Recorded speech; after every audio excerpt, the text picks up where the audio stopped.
I'm the mother of a whole 18-year-old. Let's talk about it. Welcome to the Lips and Language podcast. My name is Cola, where we talk about life, love, and language. Remember to subscribe, like, and share. Let's get into today's topic. So in this last week of April, in the series of loss that we've been talking about, this week I have been celebrating my son's birthday. He would have been 18 on Wednesday. And it's an interesting thing when I look at myself where I'm at now, and I'm just like thinking of who my son would have been, where he would have been at, like what things he would have get into, if the disease would have progressed, and all of this stuff. There's this line that I have in my poem to my son's father, where it says, "I wish you're with me when doctors said 18 was the age you would bury your child. Seems wild." And essentially what that is when my son was born and we started going to the doctor, started going through the process of figuring out what had attacked his body, the doctor said that he would probably pass away at 18.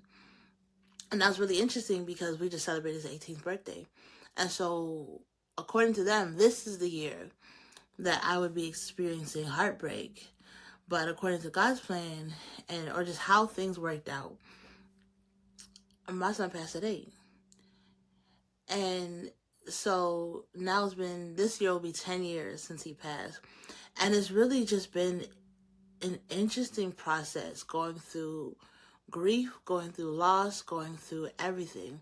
So in this month, I've pretty much broken down loss of a job, loss of a house, loss of identity, like just the things that got lost when my whole life was turned upside down. And it's more than just losing my son. My son was part of everything else that happened, that pursued after that. And so all of them, in their own way, needed to be processed.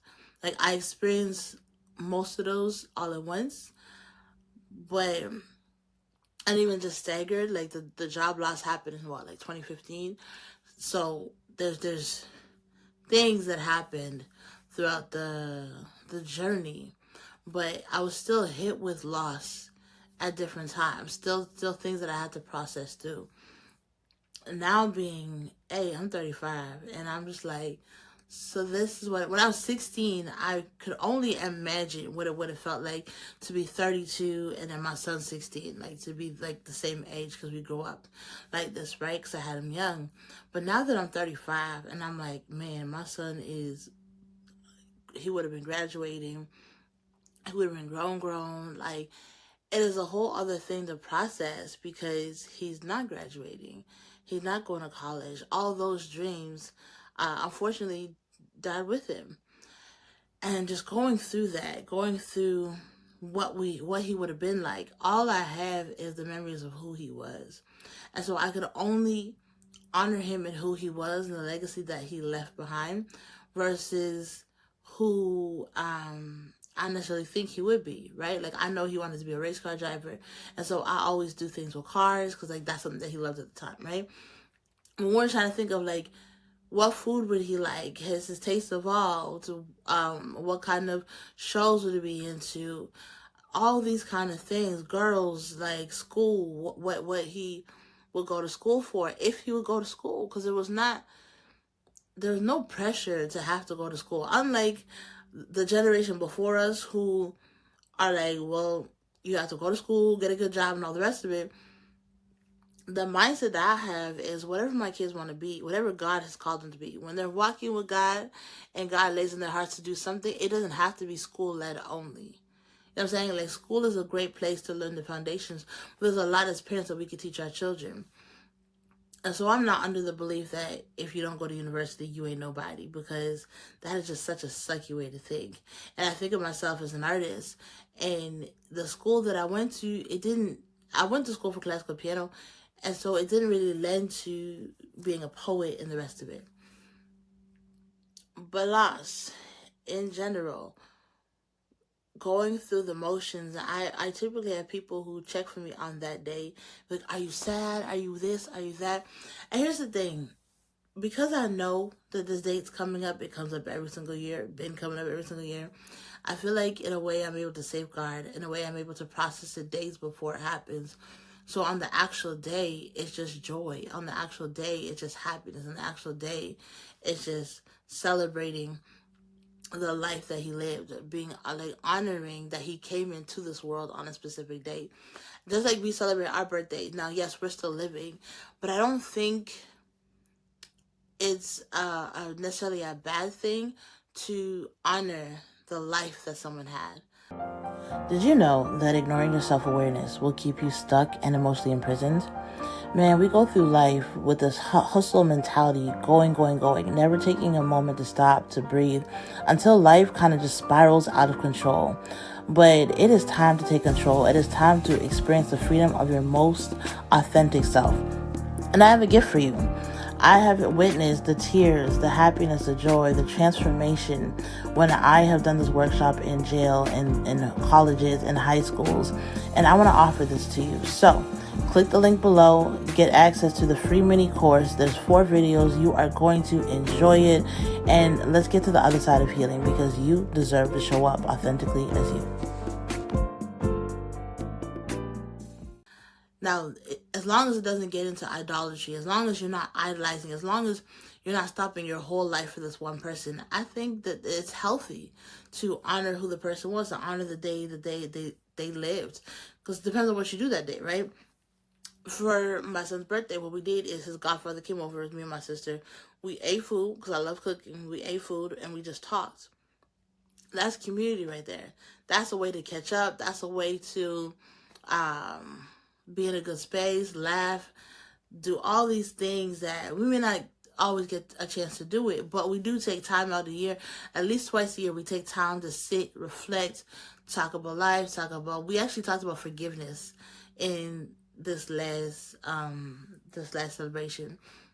The power of forgiveness and how forgiveness has allowed forgiveness and understanding, forgiveness and conversation. You may go years without talking to somebody, and the minute you have a conversation with them, it brings a lot of healing, it brings a lot of understanding. There's things that you're like, oh, I thought this about you, and you get to clear all of that up. And so my son's godfather and I, we're really close in high school. We've been friends since high school. We're really close in high school. And then, with life, I moved away, and there was just like a separation. Went to different schools, all of that. And when my son, we had like little tips here and there as regular relationships do. When my son passed, we had different ways of dealing with it. Completely different ways of dealing with it. Now, mind you, I was 25 years old when my son passed, and he was 26 years old. So we were young to be experiencing tragedy like this. And so our mindsets were of a specific way back then in how we handled grief, how we handled situations. And so it wasn't until last year, around my son's birthday, that we sat down and we talked. Like, I invited him over. Same thing. We did food, we did cake, and we just sat and we talked. And we really just reminisced on who my son was and the happiness he brought and the legacy and the things that he taught us, right? Because you never want to look at a person's life and just idolize, oh my gosh, they're the greatest. What did they teach you? What did you learn? What can you take to make your life and the lives of others around you better, right? And so we sat down and we talked, and it was the first time that I realized that this man had gotten a tattoo for my son on his arm, like from way back when my son passed. He got a tattoo to remember him by, and I never knew that. And I'm like, how do you have a whole tattoo dedicated to my kid? And I am not in the know of that. And so when we really sat down and we looked at the history, we looked at what was going on, I explained my side of what I was feeling back then. He explained his side of what he was feeling back then. The understanding that we were able to come to, the resolution and the rest of it, it created a lot of healing. It created a safe space for us to talk, for us to be like, bro, it's all love. Like, you went your path, I went my path. But at this moment, it's all love. At this moment, we're just going to focus on moving forward. But I'm glad we have understanding between us. I'm glad we talked about it. I'm glad we went through this conversation and this time. And we talked to like a good time in the morning, really just laying it all out. And the reason I bring that up is because now, a year later, when he came this year, he's like, first of all, he wrote me the sweetest like message when I woke up. And he said that this year was the first year that he experienced joy. That he was like, okay. That he wasn't like, in a darker space, right? And so I had asked him, I'm like, well, what's the difference? What did you do differently in the last year? And he was like, it was the conversation. The conversation that we had last year set the stage for this year. So you never know what someone's holding on to. You never know what your conversations are going to do with a person, right?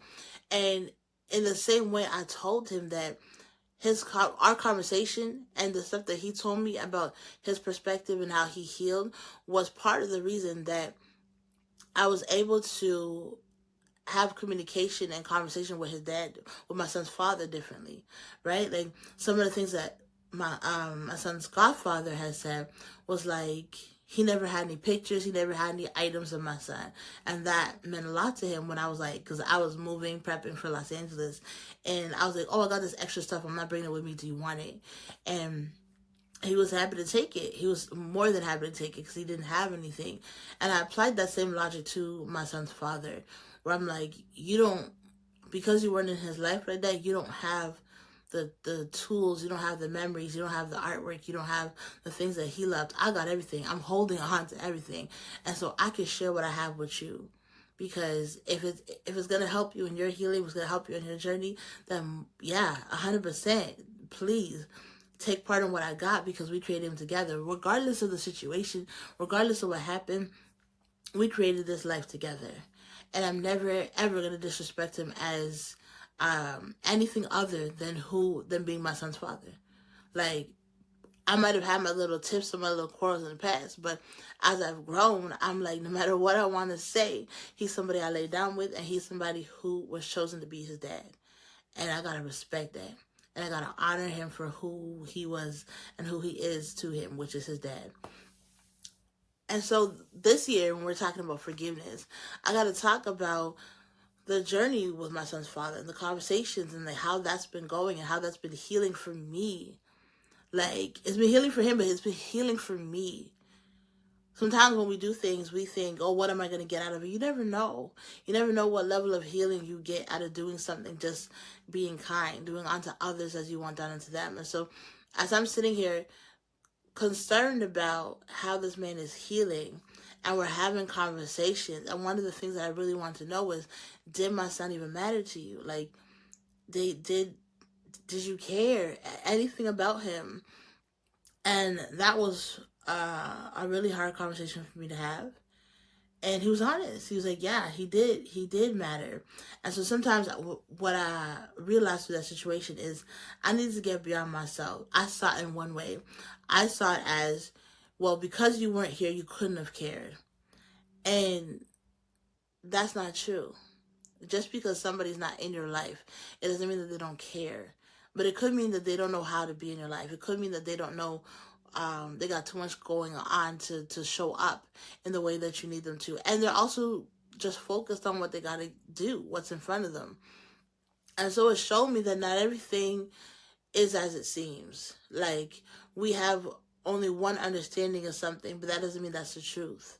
If there could be more people who have conversations, better understanding would be had, and we could move on. We'd have less hate. We'd have less hurt. We'd have less pain. Because when you understand where someone's coming from, how could you then hold them up for something? You know what I'm saying? Like, there's so many things that we do, right? And only God knows why we do them.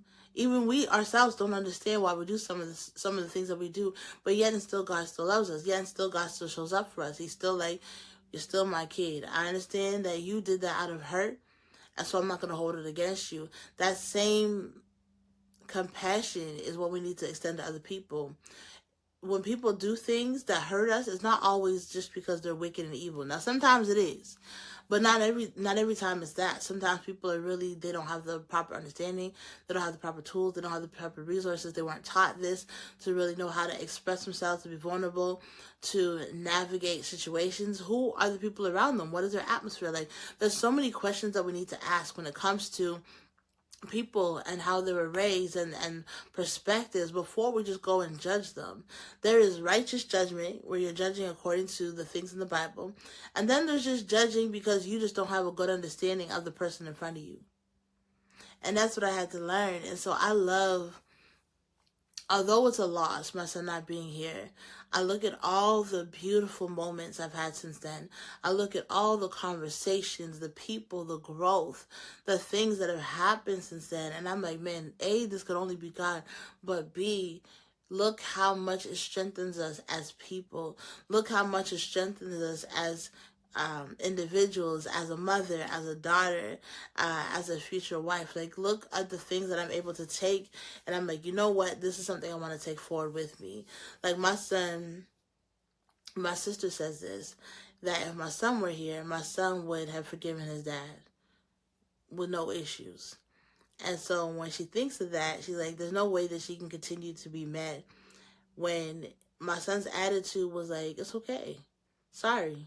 Like, when you say sorry to him, he's like, all right, no problem. That's okay. Like, he had the sweetest little innocence about him that he didn't really get mad like that. And even when he was going through his toughest battles, he would always say he was good. He would always, fill himself with joy and laughter. And it was almost like there was bigger things to deal with that he just didn't let the smaller things get to him. And he found a reason to be happy in everything. And I think in that understanding of his 8-year-old mind, that has been a really big lesson for us to take. Me, his godfather, and my sister, and the people who really got to know him, and even just me passing on this information, that when you look at life, you got to look at life from all angles. Don't just look at it from one lens. Don't just look at it from one perspective. And when people hurt you, don't just look at it from hate, bitterness. Don't just think, well, they did this, and so that can never be. We can never, ever have anything together. There's such a thing called redeeming love. And that is the love of God. The love of God says, man, you sin, you do all this stuff against me, but I love you. You show up flawed, but I love you. You do things that you think is good. You have great intentions, even if it doesn't come out that way, but I still love you. And I think the beauty of God is forgiveness, is love, is patience. Like, God is so many amazing things, and I aspire more to be like him, not just to be, oh, I want to be like God, but because when you think of it and you take on the nature of God, when you take on being more like God, you're producing a better person. You're producing a human being who is seeking to be honest, to be integral, to be pure, to be funny, to have beauty, and to have the things that don't only matter on the surface, but matter in the inside. That you're producing a beautiful spirit that shines and that glows, that is loyal. One that you can be talked about for years. Your legacy lives on. It is 10 years, I said, this year. And we're still talking about my son because he left such a beautiful legacy. Because at 8 years old, he completed a really amazing task. He kept me alive. He brought joy to all those around him.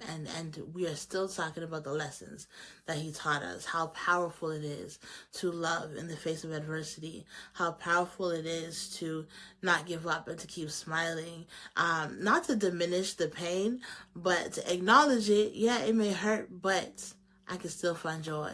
I can still find happiness. I can still find peace. And just being uniquely you.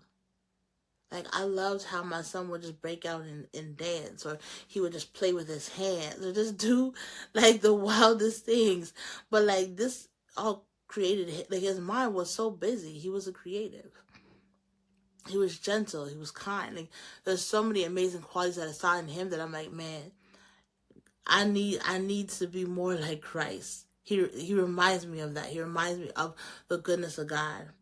And so I love honoring him in everything that I do, and the things that God has given me where it makes sense to honor him. I love celebrating his life without idolizing him. I love just allowing his memory to bring happiness, to bring togetherness, to bring peace, and to bring understanding. Because all of those things combined is what brought the healing to me and what has been bringing the healing to others. And so I'm super excited for when God allows his story to go out. And if you haven't read it, definitely pick up my memoir, because as much as I say it's my memoir, it belongs to the both of us. I wrote my story and I wrote my son's story, his birth and his passing, all encompassed in one story. You get to know more about this little boy who brought so much joy to the world, the little things that he would say, the little quirks that he had. It's really beautiful how God creates individuals and he places them on this world. And he might place them in a family, and that family has to figure out, hey, how do I raise this little kid? What do I do? I don't want to break them. And you learn along the way that kids, sometimes they're invincible. Sometimes they think they're invincible, but honestly, they are a joy. They are a joy.